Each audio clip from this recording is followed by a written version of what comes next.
প্রিয় দর্শক, আপনারা দেখছেন STSP নিউজ বাংলা। আজ দাসপুরের লাউদায় রামকৃষ্ণ মিশনে শ্রী রামকৃষ্ণ নতুন মন্দির দ্বার উদ্ঘাটন হয়, সঙ্গে রজত জয়ন্তী উৎসব অনুষ্ঠিত হয়। সকাল থেকেই ছিল এখানে ভক্তদের আনাগোনা, সঙ্গে রামকৃষ্ণ, সারদামা ও বিবেকানন্দের নানা অনুষ্ঠান গান নিয়ে দিনটি অনুষ্ঠিত হয় আজ লাউদা দাসপুরে। বিস্তারিত রিপোর্টে দেখুন।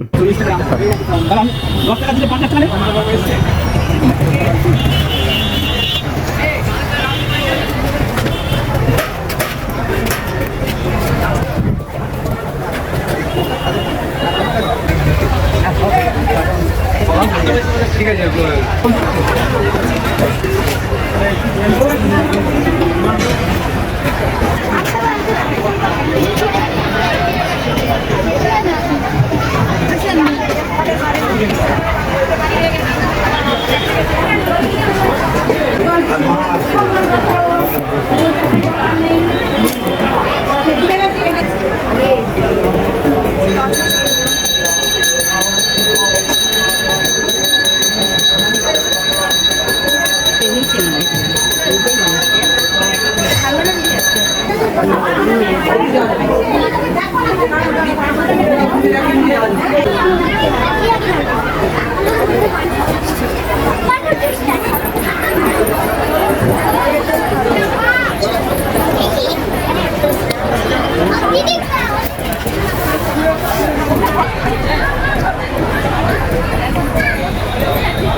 দাসপুরের ঐতিহাসিক দিন, যে রামকৃষ্ণ সেবাশ্রম একটা ছোট আকারে উপাসনার জন্য সৃষ্টি হয়েছিল।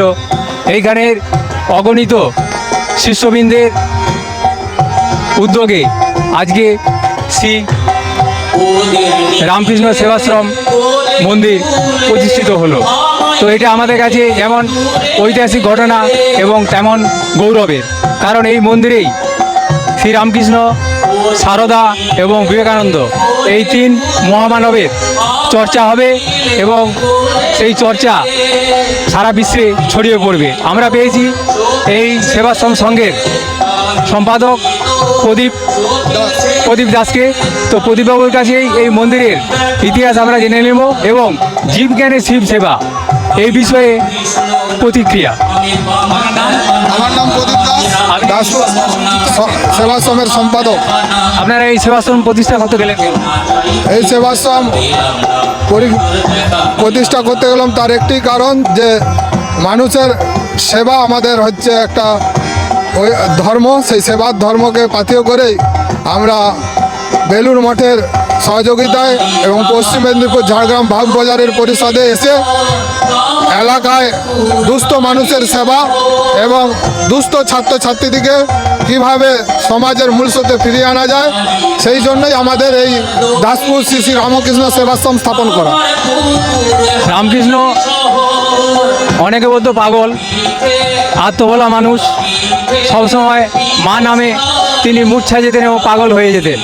তো আপনারা তো এই মন্দিরের বয়স এখন 25 বছর, অনেক সদস্য, দাসপুর এলাকা ছাড়িয়ে বহু এলাকাতে আপনাদের সদস্য আছে। তো সেই রামকৃষ্ণের আদর্শকে গ্রহণ করে চলেছে কতজন সদস্য সেরকম পেয়েছে? আমাদের আশ্রমের সদস্য 33 জন, কিন্তু আমাদের সারদা সংঘ আছে 33 জন। আমাদের যুব পাঠচক্র আছে, যাদেরকে আমরা ঠাকুরের এবং স্বামীজির ভাবধারায় আদর্শে ভাবিত করছি। সেই রকম আছে প্রায় 40 জনের মতো যুব পাঠচক্রের সদস্য।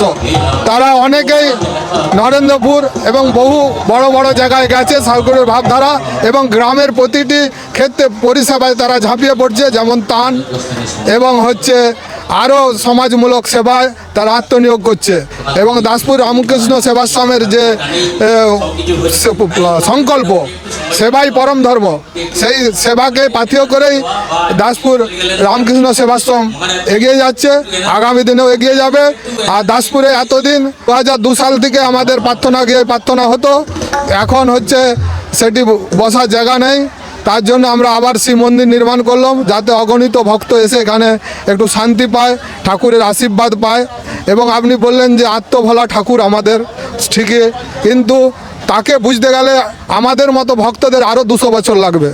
তাকে আমরা যদি করি, ঠাকুরের ভাব চিরন্তন শাশ্বত, তার জন্মও নাই মৃত্যুও নাই, বুঝতে পারছেন। তার ভাবকে ভাবিত করে আগামী দিনে সমাজের সত্যি সেই ভাবের মিষ্টি পাঠিয়ে দেওয়াই হচ্ছে আমাদের দৃঢ় সংকল্প।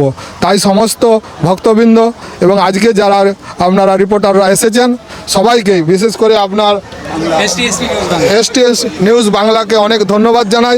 আপনি অনেকক্ষণ ধরে আমাদের সাক্ষাৎকার নিলেন। আগামী দিনে আপনাদের কাছ থেকেও আমরা পাথেয় করব আপনাদের পরামর্শ, যাতে আমাদের সেবাশ্রম আরও উন্নত জায়গায় যায়। এই বলে ধন্যবাদ, নমস্কার।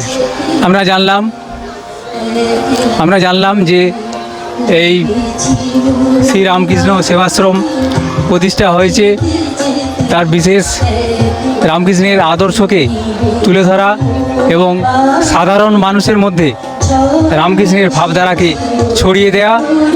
এবং এখানে যে যুব ইউনিট আছে বিবেকানন্দের, সেই যুব ইউনিটের সদস্যদের মধ্যে যে বিবেকানন্দের ভাবধারাকে যাতে গ্রহণ করে তাকে তুলে ধরা এবং বিবেকানন্দের আদর্শকে ছড়িয়ে দেওয়ার জন্যই তাদের এই সংকল্প।